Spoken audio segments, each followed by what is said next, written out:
Hello, Decred community members. Welcome back to another episode of Decred In Depth Live.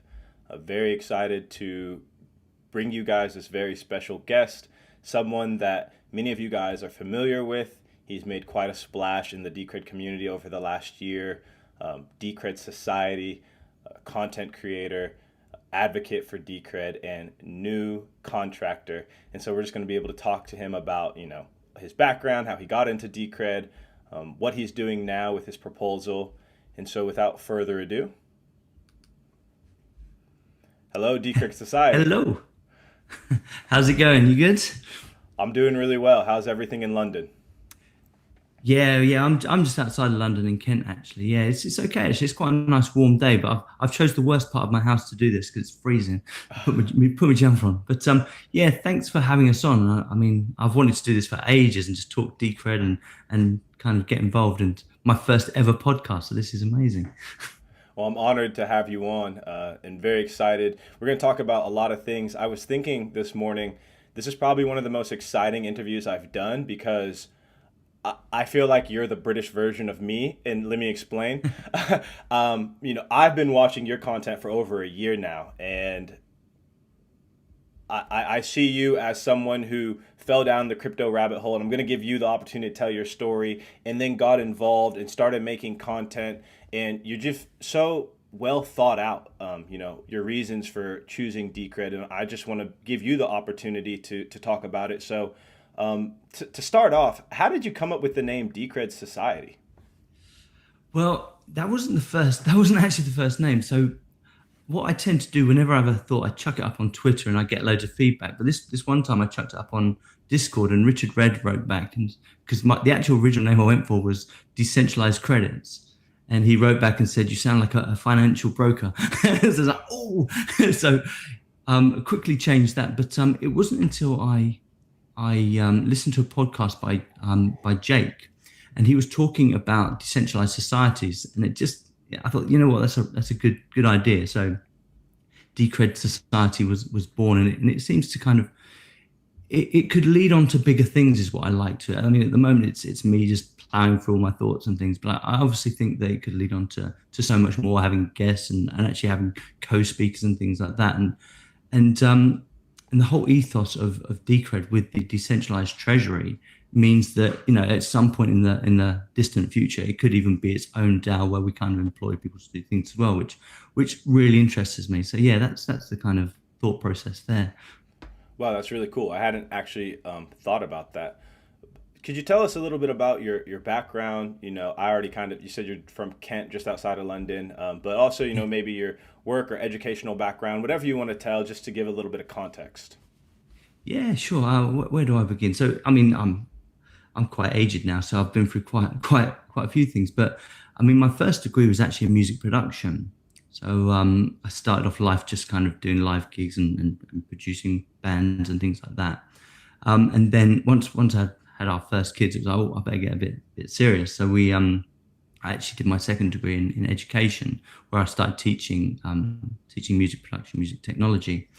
And from there, I kind of once you get into education, there's so much of kind of things that you can move into, and a few of the modules that I took were in computer science. So one of my first experiences of computer science was with ActionScript. So when the opportunity arose, I actually moved in from music production, which during 2014 kind of took a massive dive for me. I actually moved into computer science and teaching computer science at high school. So that's kind of like where I'm at so far. So just a teacher of 15 odd years or 16 years. But as far as my background and kind of wanting to see technology evolve, and it kind of, I suppose, coming from quite a poor background. When we started off, my father's in construction, and my grandparents are like cleaners and or were cleaners, and kind of just took any old job that comes, and you see how the system works, and you see how these things develop over time, and you kind of always want to kind of make things better for yourself. So after going through that, it was quite important to me to kind of get my degree and make sure that I could kind of push my family forward. So think that's pretty much it in a nutshell for my background. Unless you want to ask anything else, of course. Well, I definitely noticed something you said that I'm going to bring it back up later whenever we talk about, savings and pensions and stuff like that. But I think that gives a lot of just context. Um, Tell us about how you fell down the Decred rabbit hole. Usually there's kind of this aha moment. Tell us about that and what was that like for you? Well, Decred is it wasn't an easy find. I've got to be honest. I was doing a lot of stuff on Coinbase, so I was buying loads of stuff on Coinbase and trying things out. And one of the things that I like to do is actually see if it works. So if someone tells me, "Hey, this is a smart contract that does such and such," I'll actually buy some and I'll just see if it works. And so I went through a whole bunch of those projects, and one of the things that I started to notice is that every time the Coinbase listed something, it like went up like 50%. So I tried my hand at front running a load of these projects. So this was when Tezos was launched, for instance. So I tried to front run Tezos. They said, "Hey, look, we're gonna definitely have this. You can do it on Coinbase Pro." So I kind of went around the back route, got some Tezos from another project, and kind of quickly found out the minute they mention a project, you're kind of already late. So that's how I kind of went down the rabbit hole, because they used to publish. I don't know if they still do, but they used to publish what they're going to list. And on one of the articles, Decred was mentioned alongside a whole bunch like waves and things like that. So that's how I found it. But even at that point, it was still a good 6 months of reading and kind of going in. And my first impression on Decred was actually I didn't see the attraction, actually, because it was a 21 max cap. At that particular moment, I was already quite heavily invested in things like Bitcoin, obviously, Bitcoin Cash, Dash, Zcash, Monero. And it was like, well, why do I need another 21 million cap? So I kind of avoided that. And I actually went down the waves rabbit hole first. So I actually bought a load of waves and started staking. And then I kind of found a few issues with that, where they kind of, at 1 minute it was a max cap of 100 million. And then they said, oh, actual fact, we're going to start adding more to our supply now. So I pulled away from that. Yeah. And then started looking at more on this list. But like I said, that the whole thing took about 6 months just to kind of enter at that point. And every time I did, it was like, oh, this is really complex project.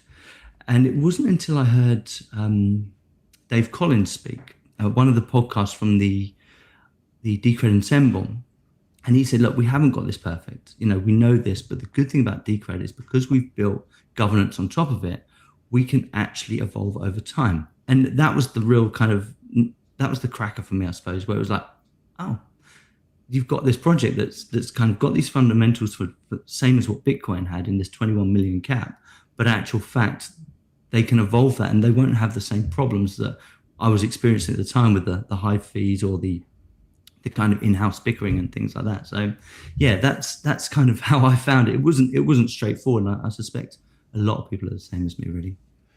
And just to give us a little bit of a time frame, around what year was it that really got into Decred? Well, I've only been involved in the crypto space for about 2.5 years. So it was about 6 months before I started the channel, actually. So Decred for me has been about a year and a half. One thing I noticed from just looking at all the different charts is how undervalued it was, and I hear that all the time. Oh, this project's undervalued or whatever. But actual fact, when you started thinking about what it could do, you think, well, £7 is ridiculous. Even if I took a hedge on this, this thing, even if it goes to £20, it's a worthwhile hedge. You were seeing things like Tezos, and I can't remember what the max supply of that was, but I think it's I don't know, in the hundreds of millions, and that was trading at 3, 4, £5. Something didn't add up here. So it was like, well, let's just take the risk and then let's start learning more. And as I wanted to start learning, that's when I put together the Decred channel, because as you might have can tell from me right now, is my thoughts kind of all merge into one, and it gets a little bit mental. So I tried to kind of make these presentations where I can clearly lay out what my thought processes are. Yeah, you do a fantastic job at that, and it makes sense given your education background. And when I just learned that, I was like, oh, this makes a lot of sense, because listening to you, you're a very good orator and very good at distilling down just kind of complex ideas and making it very understandable. You started making these videos about a year ago. What was it that made you decide to start doing this? And I'm just going to go ahead and follow that up with a question from Checkmate. He asked, you chose to focus on Decred. What was the initial drive slash motivation that made you find Decred so compelling versus other coin experiences? That's not a hard one, actually. For me, it was the community. Once again, like I said to you at the beginning, I tend to try these things out. If someone tells me they've got a great community, I go into it and I try and join their channels and I talk to them. And I generally have all these thoughts and I write them down. And the first community that says to me, look, that's absolute nonsense. What about this?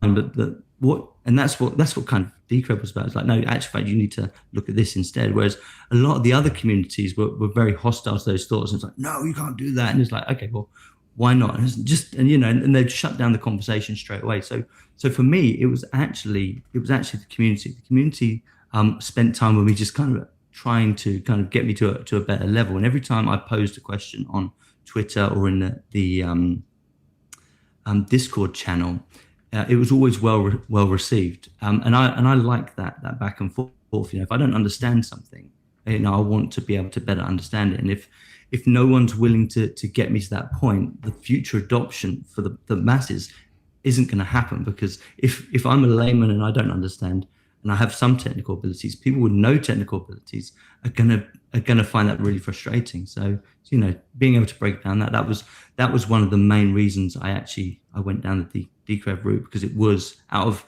and I'm talking quite a few communities now. I'm talking about 20 or 30 communities I actually went into and tried out, and it was always that approach. But with Decred, it was like, okay, these guys actually know their stuff and they're willing to talk to you about it.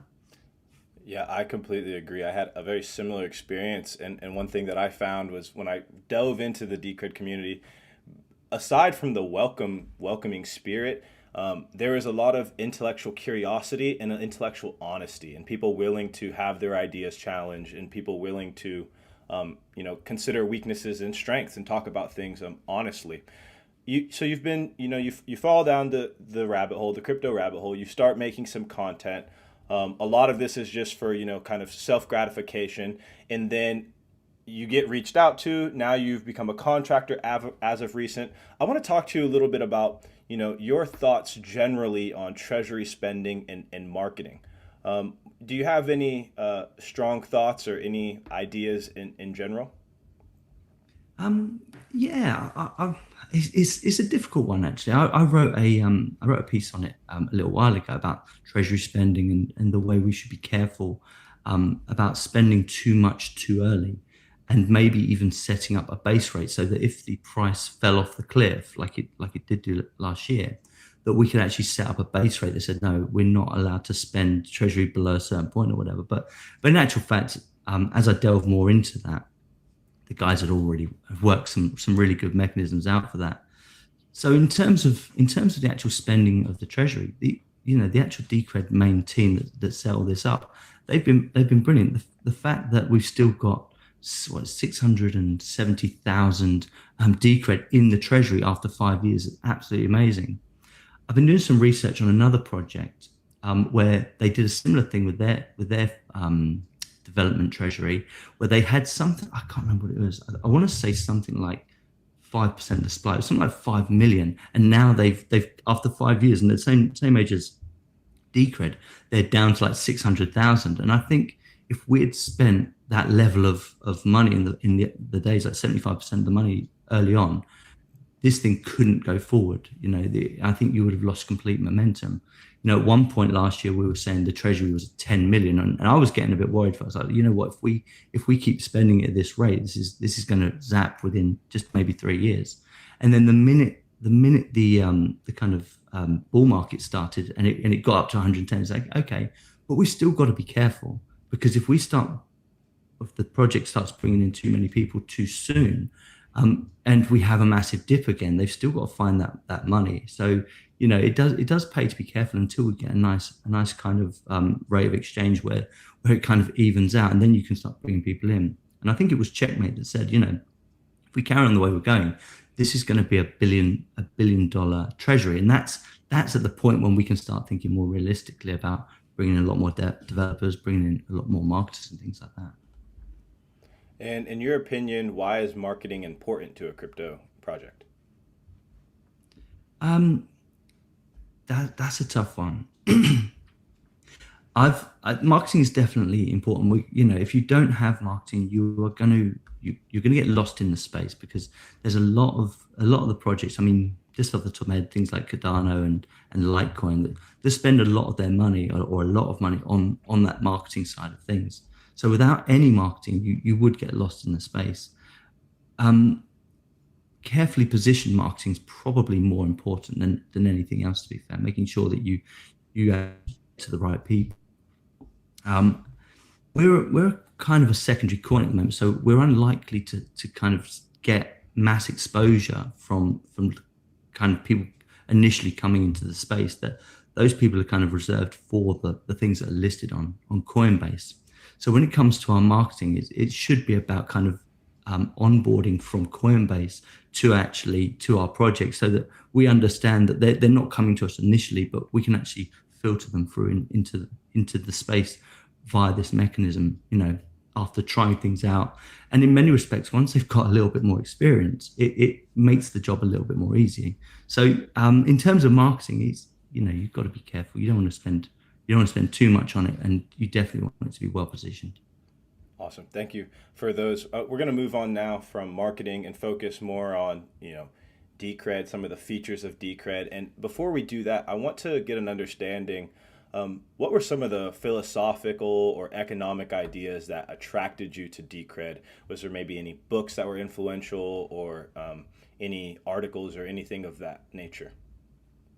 Um, Well, in terms of the space in general, I mean, a few years ago, because I mean, I think I might have said this on one of my podcasts, but I actually run a business as well. So we run a resource provider for music production. And what tends to happen in education is you get the bulk of your money at a certain time of year. So from September to December, we earn a larger portion of our money, and then we have to kind of make that money last all the way until the cycle starts. And what I was finding is that if I left it in cash and I put that pot to one side, by the time we got to September and the cycle started again, it was at zero. And that's what really took me down the path, is how do we make that money last a bit longer? But because it's sat there, how do we make it earn as well as that? So we've actually got money to employ more people and actually bring more people into it. So one of the first books I got introduced to was Rich Dad Poor Dad by Robert Kiyosaki. I think that's his name. That's right. Which is a really good one. I followed that up with his investment quadrant, which is brilliant, and just basically saying, look, if you want to hold your money, the best place or the worst place to hold it is going to be in a fiat currency. It's going to be in a currency. You need to diversify. Now, for my diversification, I'm not massively interested in stocks. I don't mind bonds, and I don't mind um, some of the emerging markets. But in actual fact, with the amount that you had to pay out every month for them to do their thing and to secure it, it actually got a bit costly. So it moves on to another one of your questions about savings and stuff. What used to happen when we were younger is you used to be able to put your money into the bank, hold it there, and you'd earn 5% on it. When I was a kid, that was the general thing if you had it in the savings bank for a long period of time. But now, if you're lucky, especially in England, you're lucky if you get 0.1%. It's really, really low. So you do have to think about making sure that you can put it into something that's going to grow. And being someone that's quite into technology, the crypto market just really, really appealed to me, actually. So that's how I started. A bit of silver, bit of stocks, bit of emerging markets and bonds, and then started just delving into to cryptos, just to kind of put the money to one side, really. No, that makes a lot of sense. Why is an open ledger important for a decentralized society? Yeah, the open source protocol in itself is what's important. Actually, the open ledger, where you can actually read all of the transactions that are happening and making sure that they're completing on time, making sure that everything's kind of working is intended, is going to be a massive thing, really. I mean, if you think about the way the banks work, and if you make an exchange and you want to see if it's actually gone through, there's no way of doing that for a few weeks or whatever. But if you look on the ledger, if you look on the Explorer, you can actually see, oh, there's my transaction. It's got 7 confirmations, and then it's cleared. So in terms of the open source protocol, the open ledger, it is the way forward. I think it is the thing that makes it makes it fairer. It makes it so that everyone can participate, and there's no hidden elements there. And I think that's going to be one of the things with banks. Obviously, you kind of accept that, and you trust them, and that's that. But when you're talking about a new finance system, if you can't see exactly what's happening, I would get certainly dubious. I mean, have I frozen? No, I'm back. I would get certainly dubious, and it's like supply auditability as well. If I couldn't see that the supply auditability was right and where it was meant to be, that would cause me concerns as well. So if they said, "Oh, just trust me, we are a 21 million cap," and then all of a sudden, why have you got 30 million? So going forward, you need to be able to trust that, and the only way you can trust it is by verifying it. You mentioned the 21 million cap there, and in one of the videos that you made that I watched, you go through this thought experiment in which you encourage people to, compare projects and think about the projects in regards to this 21 million cap. Can you maybe explain this a little bit further, this thought experiment, why you came up with it, why it's useful to you, and how other people can utilize it?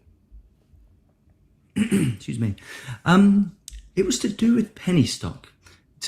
What tends to happen is you come onto Coinbase and you see Stellar, you see XRP, and a whole bunch of them. And you're like, oh, they're like 25p. They're like pennies to the pound.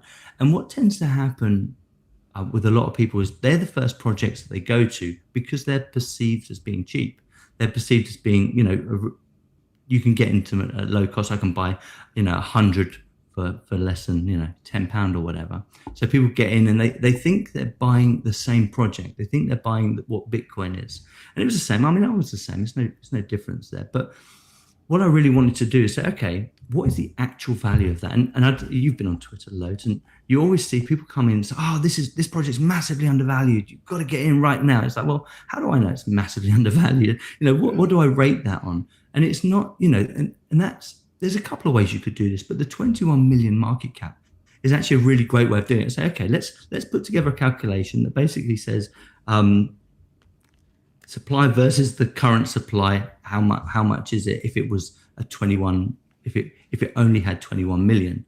And when you look at some of these, and if you look, I didn't bring my chart up, unfortunately, I should have. But when you look at this, that 25p coin, when you put it against the percentage of supply, you start thinking, oh, Dogecoin's actually worth 20. If you had the millionth of a supply that you could get from 21 Decred is actually something like, I don't know, 40,000 or whatever like that. But yeah, that's the reasoning behind it. So that anyone that bought into a project could say, right, if I buy a millionth of the supply, how much is it actually going to cost me, rather than just seeing these things as individual coins. In your opinion, what features are most important when considering store value? And maybe kind of as a relay to that, why is Decred a better store of value than Bitcoin?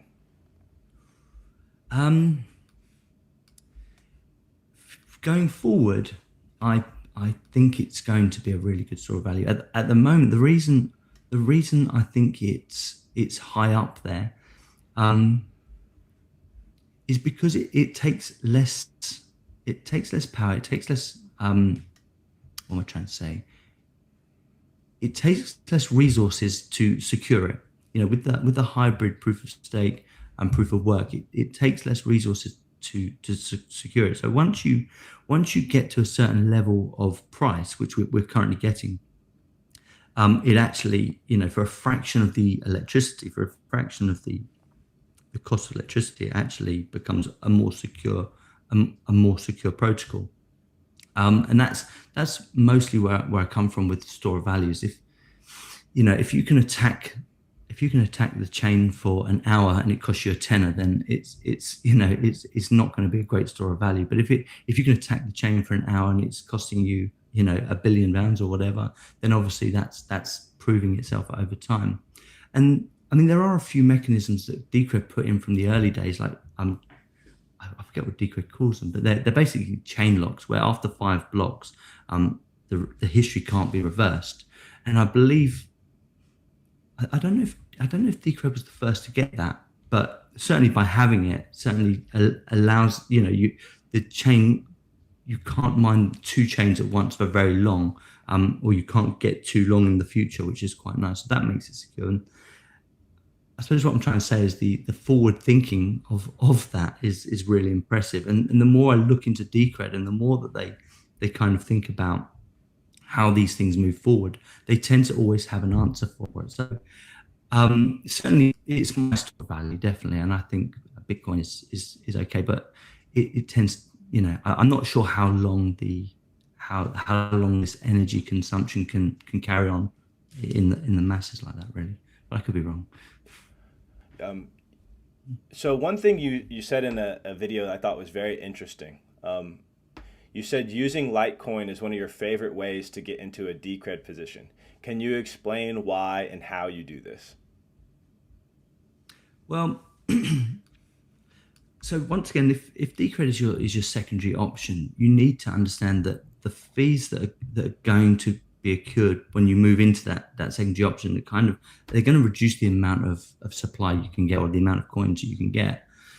So although I probably wouldn't hold many Litecoin or many Bitcoin Cash, what I try to do is find out what's the cheapest way of actually getting into that position. So for instance, if I wanted to go from Bitcoin I put my pounds into Coinbase, I transfer them into Bitcoin, for instance, and then I want to go to my secondary option, which is Decred.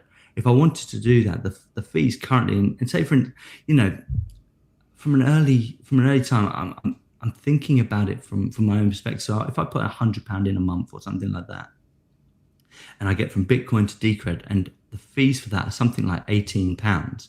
Obviously by the time we get over, it's like you've lost so much of that. So by going from Litecoin into Decred, the fees can actually be a fraction of a penny still. I don't think they've got past a few pence really. So you don't lose as much. So pretty much all of that money can be transferred into Decred with very little effort. What I'm trying to put together at the moment, once again, based on this thought of, because we have to go from one coin to another in order for you to get Decred, what I'm trying to put together at the moment is actually a set of rules that I say, like, if you go this way, you can actually do it for the cheapest amount. And certainly in terms of transaction time, Litecoin was the best, and in terms of fees, it was actually really low.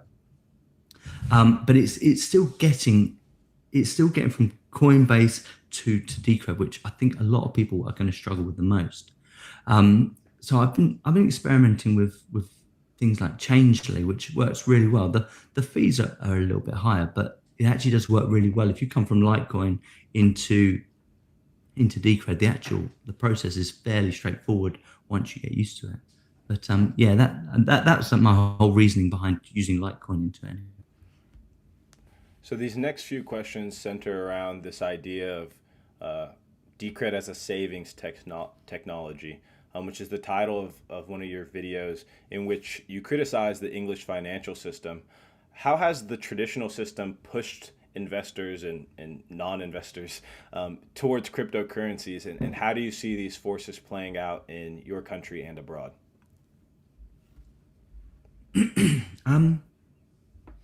It is a difficult one, and I think the more we see the financial systems kind of printing money and devaluing the coins, the more you kind of have to safeguard yourself. Now, for most people, this probably isn't a problem currently. The narrative tends to be, be a society of our community and make sure you consume, and that's what keeps everything going. The problem I have with that particular thought is that once you get to a certain age, once you get to 60 or 65, or if you want to retire earlier than that, that's where the problems are going to start appearing. A lot of the people that I talk to, don't have savings, they don't have investments, and they're living day to day, and they're in their 20s, in their 30s. And if you've got a decent job, or if you don't have a decent job and you're not putting aside for the future, that's going to be the process that you're going to have to follow, literally to retirement. And once you get to retirement, you're going to be relying on,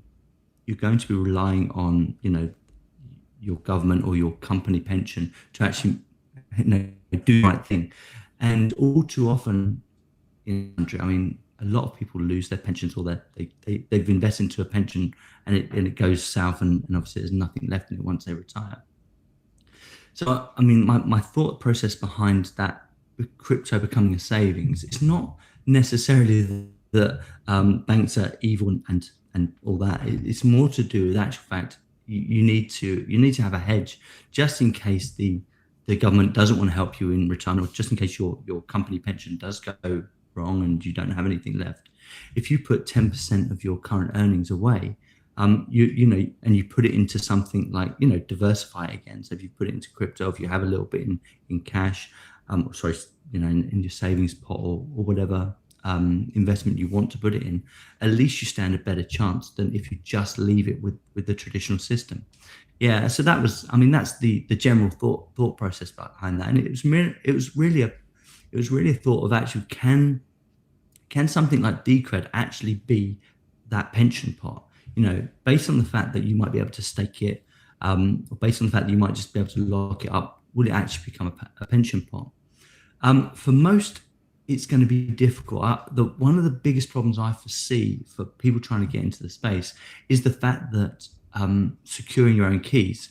So if you're not securing your own keys, you're basically in the same position as you would be with a bank. So, and a lot of people don't want to go through the process of securing their own keys. Writing them down on a piece of paper seems to be the first hurdle for a lot of people. So, I mean, even my brother, he was saying, "Oh, Ken, I've got Dash.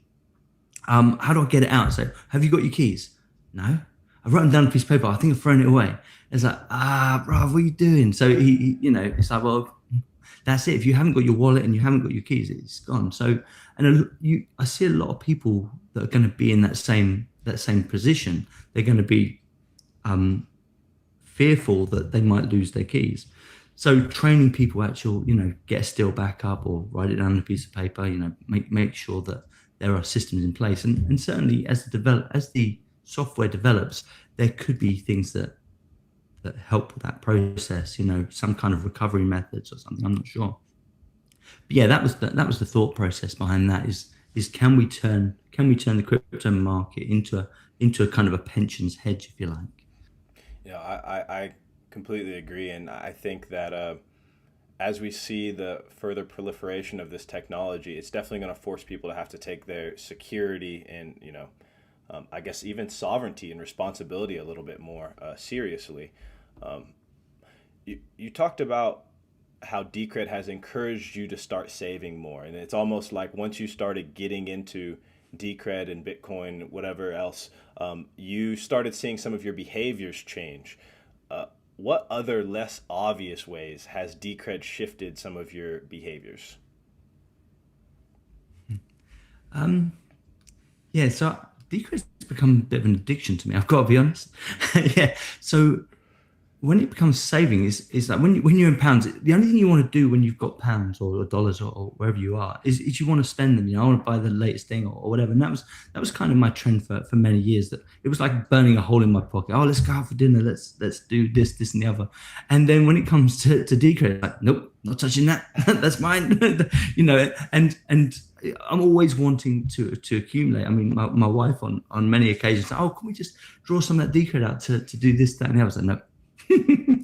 not even, but they understand. And as we've been in this bull market, and when we were in the bear market, my family were just like, "What are you doing? Why have you put so much money into this? This is nonsense." And now, of course, we're a year in, or not even a year in. We're like, it's 3 months since the kind of we left the bear market and we started this massive climb. And all of a sudden, I've got my brother. Oh, I should buy some of this. I should buy some of this. Even my mum the other day said, "Oh, should I get this?" It's like, guys, if you'd listened to me 6 months ago, we'd have been fine, and you would have queued this. When you were calling me an idiot, we could have been okay, and you could have accrued so much more and whatever else. So, yeah, that it has become an addiction. I think with that kind of mentality, it's all about kind of, right, how much of this stuff can I put to one side, and ultimately, eventually, if the proposition of it reaching, say, £1,000 per coin happens, it'll be at that point where you start thinking, right, now we've got this, how can we use it to kind of develop better systems, or how can I participate even more in the system by bringing other people in? We talked about the treasury earlier. That's where I'm at with that. And I actually, it might be the same video, but in another one of your videos, you talked about the 4 reasons why you got into crypto. Many of these that we've already kind of talked about: savings, pension, death, and PayPal. I want to go back to basically pensions, death, and PayPal, and just kind of talk about each of these a little bit, because one question I have that kind of arose as we were discussing is, was there something in your past, maybe with your parents or something, that made you start thinking about the pension system and how it's broken? I know personally in the United States, that's something that we're kind of undergoing right now. Like, people's pensions aren't actually, what they all were cracked up to be. And I thought death was another really interesting one too. As I'm starting to learn a little bit more about estate planning and things of this nature, I find the fact that you can, just cut out lawyers, you could cut out the state from, sort of how you want to interact with your own wealth. What are your thoughts on this? You've clearly thought a lot about it. Yeah. So, I mean, which one do you want to start with? Let's start with pensions.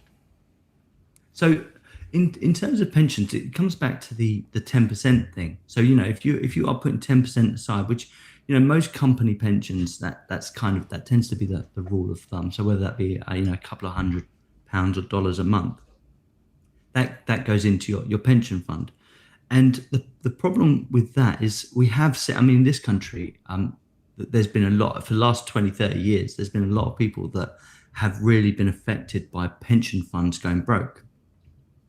And then it makes you think, okay, well, if it's going to go broke, is there a way of hedging it? Because a lot of people really rely on that. I work with a lot of agely people that are maybe 2 or 3 years away from their pension, and they won't retire, even though they're due to. Working with secondary school kids, 13 up to 18 is tough for anybody. But when you start to get to an age that thinking, okay, I'm not suitable for this job anymore.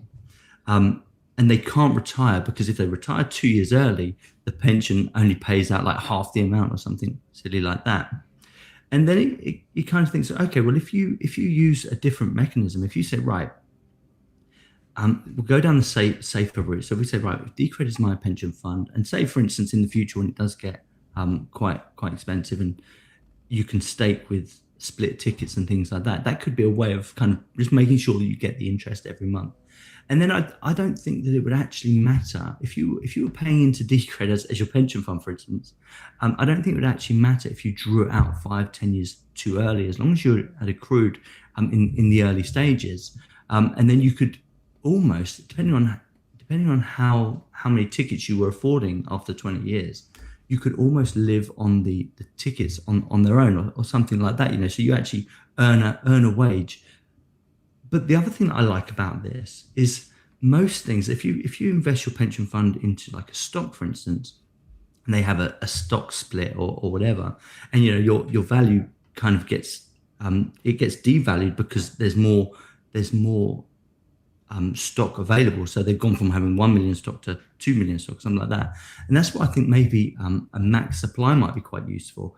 There's only ever going to be 21 million, and I pay into it every month, and you're almost guaranteed, if you had, I don't know, 1% of the world doing something like this, it's almost a guarantee that the price would go up over time, even if it is just 1 to 3% a year. So, because it's max supply, you have none of that fear of it being devalued like you would do if you had it sat in your bank account, or if you had it being managed by a pension fund.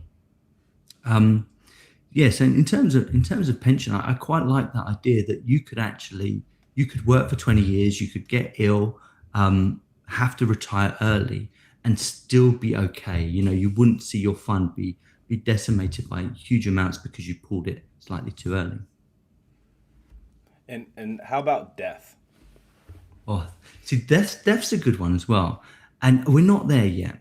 But what the thing that I've been thinking a little bit about, and the technology I don't think can do this. I've not seen anyone that can do this, but I imagine something like, you have a wallet, and if you don't log into that wallet for, say, I don't know, 20 years, 10 years, something like that, it assumes that you've died, and then in advance you set up the wallets that you want to send that money to. So whether it's your kids' wallets or whatever, so that gets distributed exactly the way you want it to, as if it was some kind of will, just based on the assumption that something's happened to you, and then it can ping off. I mean, we're not there for those kind of mechanisms yet, but in actual fact, I'm not sure. It would have to be slightly more complex than that. You could not log in for 20 years and just kind of forgotten about it. But I suppose the other good thing about that is, if you did lose your keys and you had something like that set up, it would actually, after a number of years, it would ping off to another wallet, and hopefully that hopefully you haven't lost those keys, or the person you're sending it to hasn't lost those keys. It's not a well thought out plan, but that me? That was me. I'm sorry. It's not a well thought. That's right. It's not a well thought out plan, but actual fact, I quite like the idea of that. And like you were saying earlier about, when it comes to estate planning and it being an automated process, and that could be really useful. And it would, you wouldn't have to use a lawyer. You wouldn't have to worry about the state taking their cut before it goes to anyone. And I actually really like that idea. But yeah, and then that's you a bit can of mix. Yeah, No, I like the idea that then you can mix your Decred too as you distribute it to wherever you want to go, so that the state is not able to even keep track of it. Yeah. Not that we're encouraging avoiding states.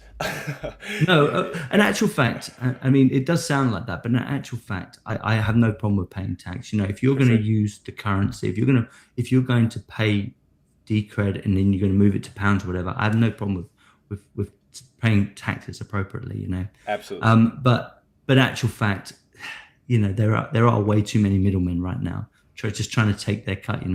And let's face it, when the people that you send that money to actually receive it and they want to put it into pounds, they will pay tax on it.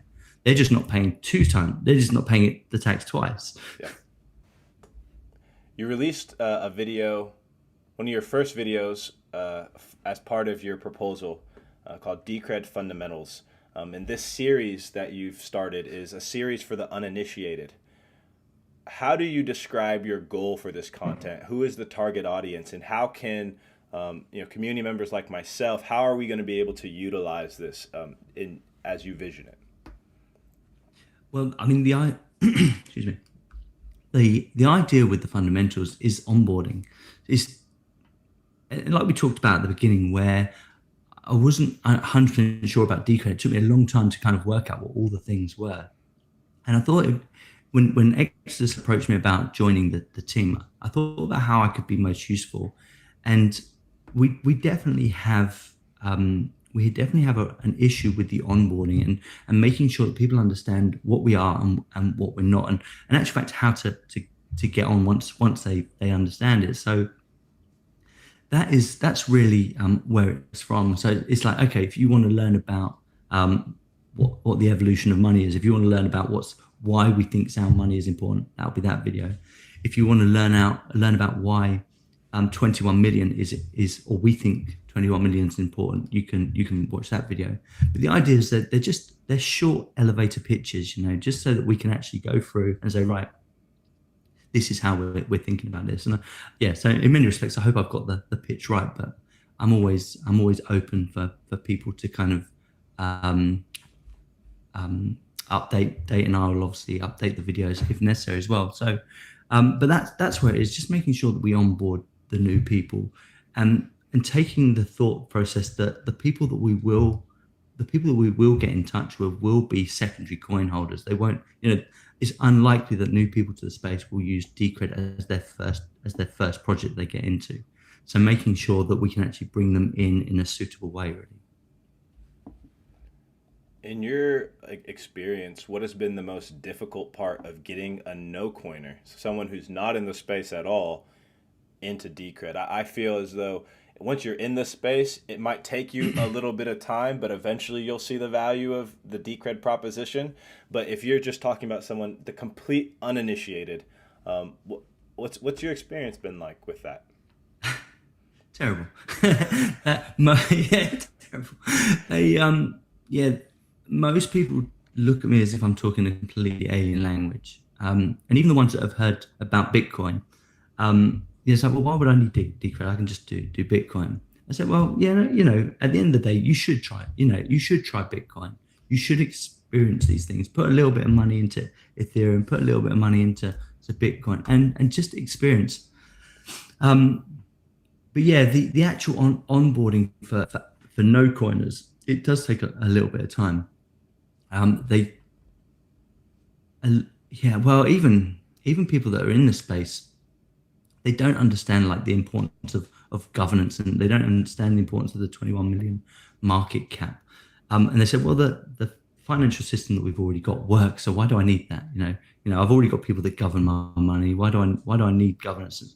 And they don't understand that the actual fact this is maybe a different way of approaching it. This is maybe a way of giving a little bit of power back and trying something new. And I mean, there's no ifs or buts. We are still in the experimental stage, but it's as we move forward, it's going to become more important as we kind of see this kind of 30, 40-year financial market play out into its conclusion. You're going to pray that you have something as a hedge to make sure that your kids and your grandkids aren't out on the street, really. So but it's not the easiest process at the moment, that's for sure.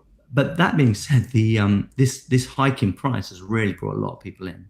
Definitely. That's actually a good segue to a question I was going to ask later. But with this recent price increase and we're seeing new people come into the Decred community, what's your message to new people who may be asking about new features and looking to speed up progress? And this question comes from community member Cheng Jie Yang. So thank you for that question, Cheng. Yeah. And I read a lot of his tweets actually. He gives me a lot of my own thoughts actually. He's quite good. Yeah, it's a tough one. And the saying that I heard when I first come to Decred was because we have good governance, we can have anything. And I would always say, you know what, Decred doesn't need to be everything. It doesn't need to be everything. One of the best things about Decred is going to be the DEX. So if you want new people to get behind us, that's what they need to be doing. They need to be promoting the DEX. They need to be saying, look, this is the future. And the minute we have DEX, we have interoperability. So we can actually exchange between different projects in an almost feeless manner, which is more than any other exchange is doing for us. And that's really where the power comes from. And I have heard a lot of people saying about stable coins. Oh, Decred should have its own stable coin. It's like, but there's a lot of already really good stable coins out there. Why not just use them? And at least that way we're not putting any weight on our chain. If we want to use, I don't know, Coinbase's stable coin or Tether or something like that, rather than put the weight on our chain, let's just trade using the DEX. And you can get in and out of stable coins really quickly. And move into another project and back. And the more adoption we get for the DEX and the more user friendly it becomes, that's going to be a really powerful feature for us. The other one I hear quite a bit of is who I think you had him on your show actually, and he put this on my radar, which was the Haven protocol. Do you remember who that was? Yes, Leebo. Yeah, Frenchy Ledigen. Shout out Frenchy. Yeah, It was brilliant, actually. No, yeah, shout out because that was a fantastic find, and that got me thinking about this interoperability as well. If Haven Protocol is already developing these kind of these exchanges between, I want to call them ETFs, where you exchange the token for gold, or you exchange it and you lock it up, and then when you pull it out, it kind of it matches the current price. I think Decred doesn't need to do that, So once you have that on the decks, you've got all of that kind of those use cases, and it's really easy to go between all of the different coins. So in terms of what we can build out, I think what we've got is absolutely fantastic, and I would be pushing as much money from the treasury towards the decks as it's humanly possible. Yes, Ed Cunningham just asked in the chat, when will the DEX launch? Ed, I just went ahead and dropped the link to the DEX. The DEX has launched. It's a little difficult to use as of right now, but that will improve with time, as all things do in Decred. You kind of, back to the interview, you answered kind of preemptively one of the questions or two of the questions I was going to follow up with, but I just want to go ahead and ask, just to reiterate, what features of Decred do you think will drive adoption the most, and what feature of Decred is the most underrated? But I think you answered that. Yeah. Oh, well, the DEX is definitely going to be underrated, and to answer your person's question is, once that phase 2 is complete towards the end of this year, and it goes into the Decrediton wallet, it's, already you're going to start seeing more usability there. But yeah, at the moment, the best thing you can do is, if you want to kind of drive the force forward, is just support it and just promote the DEX. The most underrated feature has got to be the governance. And even to this date, very few projects, like layer 1 projects, are actually building governance in from the very beginning. And seeing what's happening in all these spaces with, even recently with the Bitcoin Cash fork, Bitcoin Cash, I would have thought, would have learned the hard way from the block size debate, and then they're learning even more hard ways from the treasury funding debate that caused another split. And it's like, you know what? If you want to do something properly, you're gonna have to have some kind of more formal governance where the coin holders can actually have a proper say. Today, I'm not sure of anyone other than Decred, or maybe Tezos, that have actually built it in from the absolute beginning. So yeah, one of the most underrated is going to be really good governance. So yeah. These next questions all kind of relate to governance, but how would you say Decred compares to other crypto projects in terms of governance?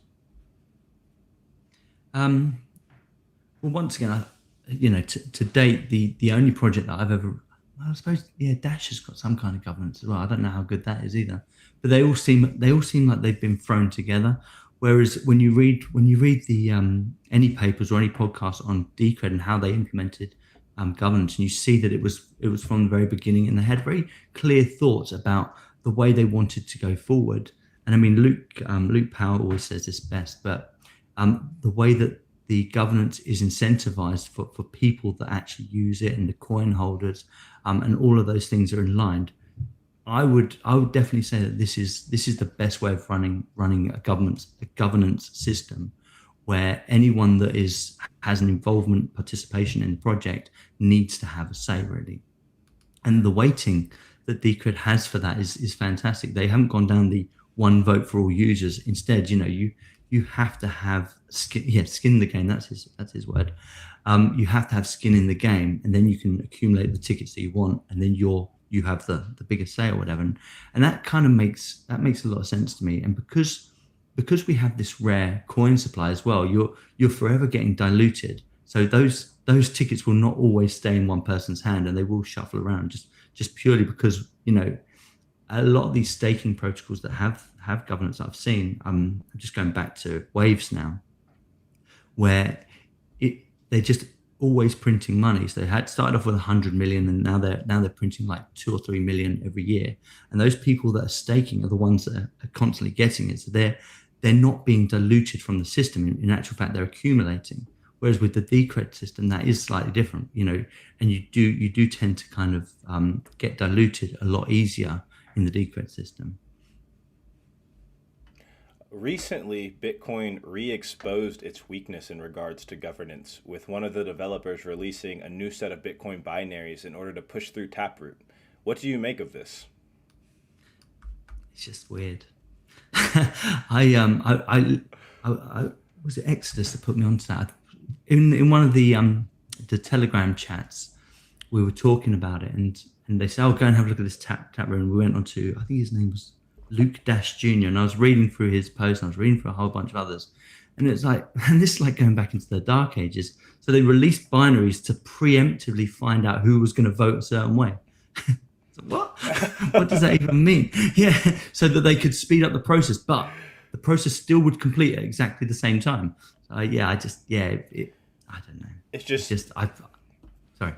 No, we feel the same way, and I think as a community, we all kind of sit back and smirk a little bit, just watching the thesis of Decred play out in real time. You've slightly frozen. Nope, you're back. Okay. Am I back? Yeah, you're free. I was letting the lag correct itself. Yeah. What features would you like to see the protocol adopt in the future?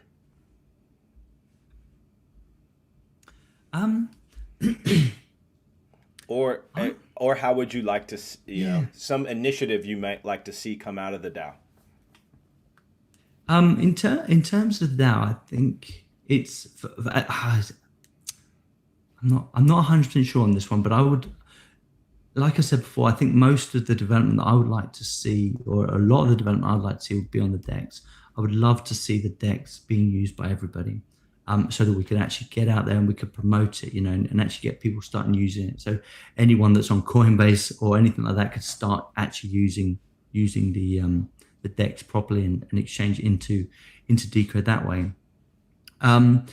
In terms of other things that we could do, and I don't think this will be a possibility, but the on-ramp situation isn't the greatest, obviously. So in terms of on-ramping, I'm not sure what the DAO could do for that, really, but it would be nice to see fiat conversions back and forth from Decred in once again a feeless manner, where maybe even linked with the DEX. But the problem with that is you obviously, at that point, you have to go through the regulators. So the only way I could see that playing out is with stable coins. And in many respects, the minute you get a decent stable coin on the DEX, that takes care of all the onboarding, especially if the stable coin in question is a feeless one. So say, for instance, if I was on the Coinbase and I changed a pound sterling, £1 sterling to £1 pound sterling kind of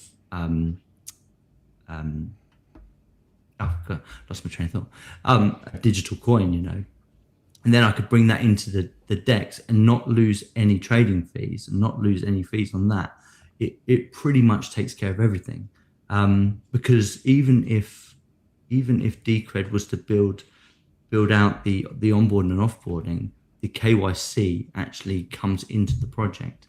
So I don't think it's going to matter whether you have KYC at the Coinbase or the Binance end, or if you have it at the Decred. In many respects, you'd be better off not having it at the Decred end and have it, somewhere else.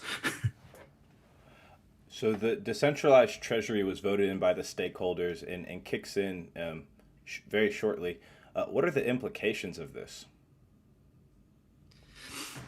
Well, it's the first time that we're going to see a proper decentralized DAO, really, where the actual stakeholders have the most amount to say, or they literally nothing will go through now until the stakeholders have had their vote. So even the main developers, I believe, will have to go through this system. There's no way of kind of just getting on without going through the voting process now, which is a really it's an exciting development. And once again, the way that Decred have kind of brought this into fruition has been brilliant, and it's a really well thought out thing. So you've still got I think it's Company Zero still hold the number one key, but the number two key is obviously with the stakeholders. So, in terms of something going wrong, there's still this manual part that has to be implemented before the stakeholder vote. But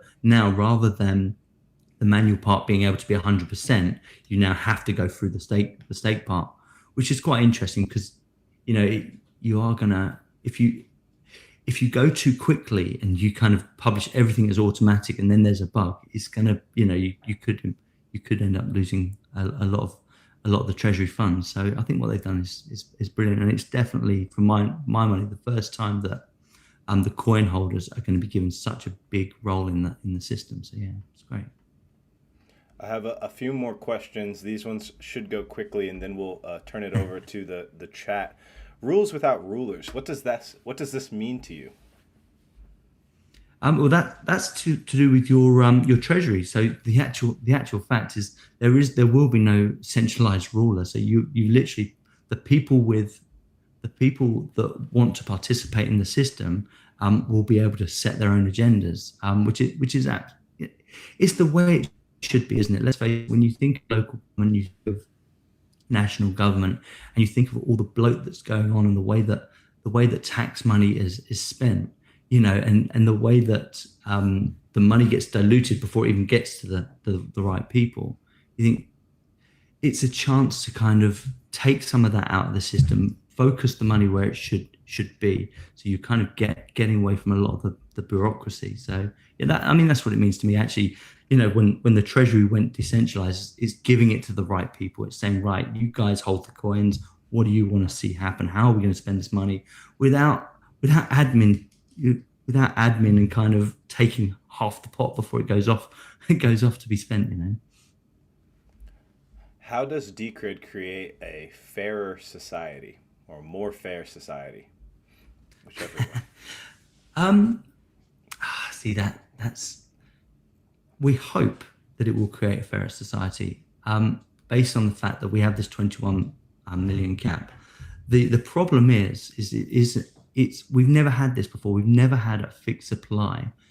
So anything going forward is pretty much an experiment. So we hope that by having a 21 million supply, that central entities won't be able to manipulate the process, and that the money eventually will kind of um, be amongst the people, and at that point it will be or hopefully a fairer system, just based on the fact that the people that have the money get to spend it exactly how they want to, and things like that. But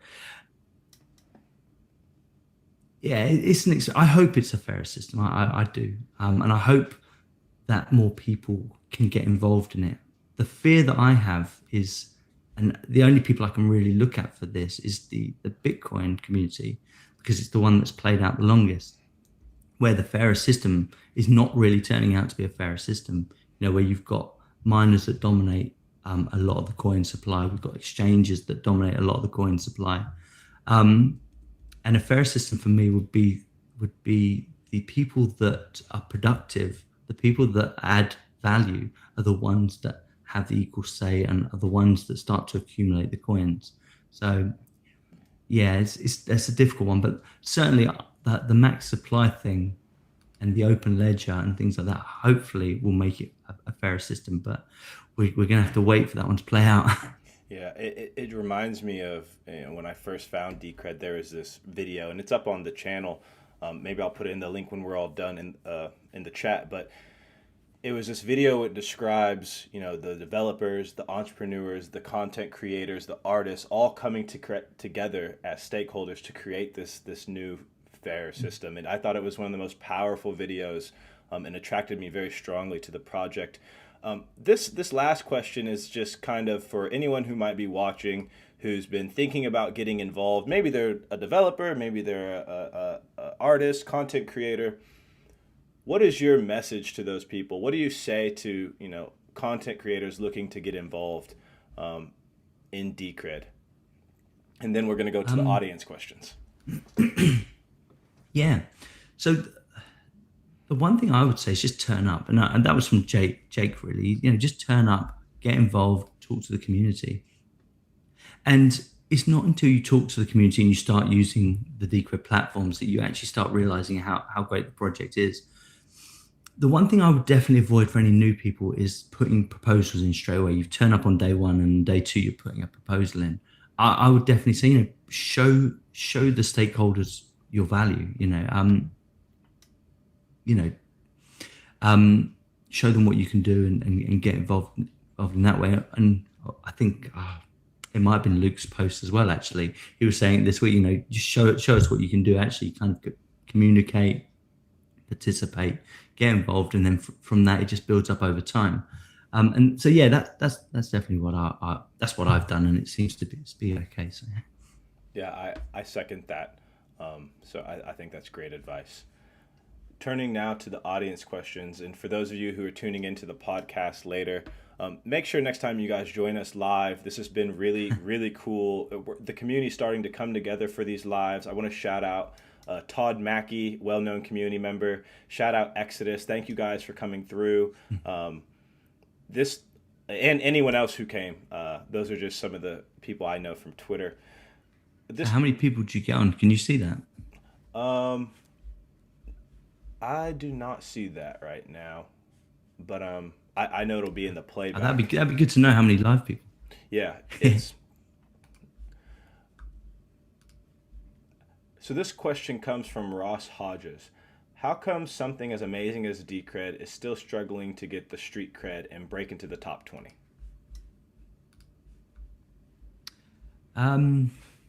Manipulation.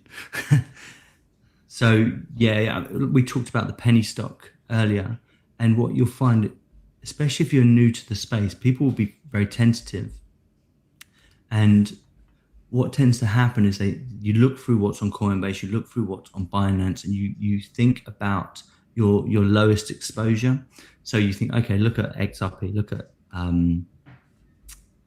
Stellar Lumens, look at Cardano, and they're all really good prices, and think, okay, I can buy 100 of these. So that tends to be where the money is. And then you have these hyped projects. A lot of things that are going on at the moment with I think Uniswaps and things like that, where they every other day they're putting liquidity into these new tokens, and you're seeing these jump up from nowhere. But it's all based on your long-term perception, really. If you're only in this for the short term, you're going to grab those coins, you're going to flit around with them, you're going to go back to fiat, and that'll be you. But if you have a longer horizon, you'll start to see, actual fact, Decred doesn't need to keep going up. In actual fact, it's better if we're only seeing 5 to 10% a year, because we become a more legitimate project. If you're flitting, take Dogecoin for instance. If you're flitting up 2,000% in a month and then coming down by 1,000 or 2,000 or 3,000, then the next month it does it again, you're going to attract people, because people, all right, now this is the new low, so we're getting in there. They'll do that, but it's typically you can't time the markets. I can't time the markets. I'm useless at it, and I read the charts every single day, but I'm useless at it. So my long-term projections are what I stick by. And if I see something that is undervalued, that's the point at which I want to get in. I don't want to get in at these highs assuming that something's going to go higher. And it's the same for anyone that's joining Decred now. And I would be saying, okay, if you're joining us at £150 or $200, you want to, so you don't miss out, you want to put a little bit of money in. But I wouldn't go crazy with it, because there will be a drawdown at some point, and no one wants to hear that, of course. But there will be a drawdown at some point. So in those points you want to kind of to get in, not during the massive amounts of hype. So the reason Decred isn't getting the traction is because there are thousands of these projects now that are just being pumped for existence. But you're seeing some that are literally around for a week and then they're gone. Maybe not the ones in the top 10, but certainly they're jumping into the top 15.